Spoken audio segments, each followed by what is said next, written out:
What will it be like for you, do you think, when you're walking in this paddock before the Travers?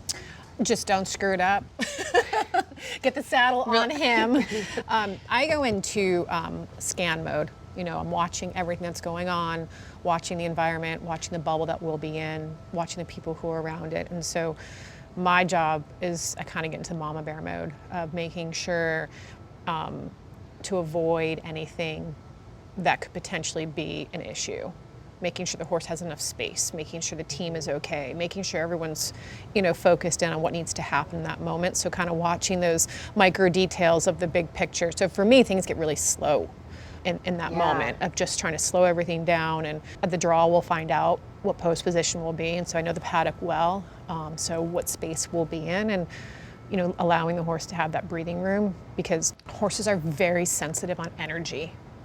And so they feed off of it. And the great horses feed off of it and it rises them.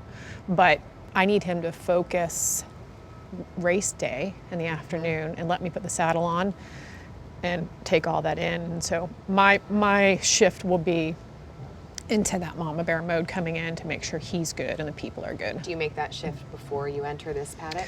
It probably happens while we're walking up, because that's one of the amazing parts about Saratoga is how we walk the horses up through the crowd.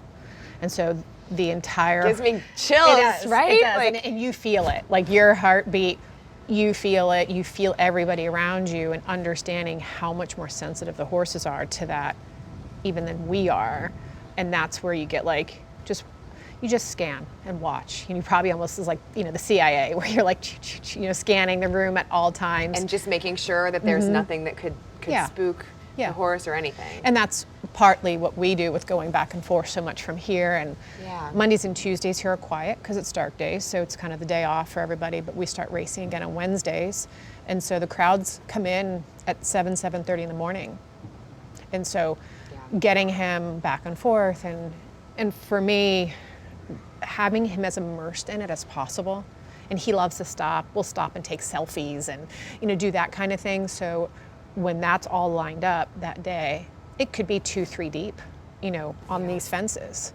And so when we're coming through that walk, it's a long walk all the way up, that he can handle that and the team can handle that.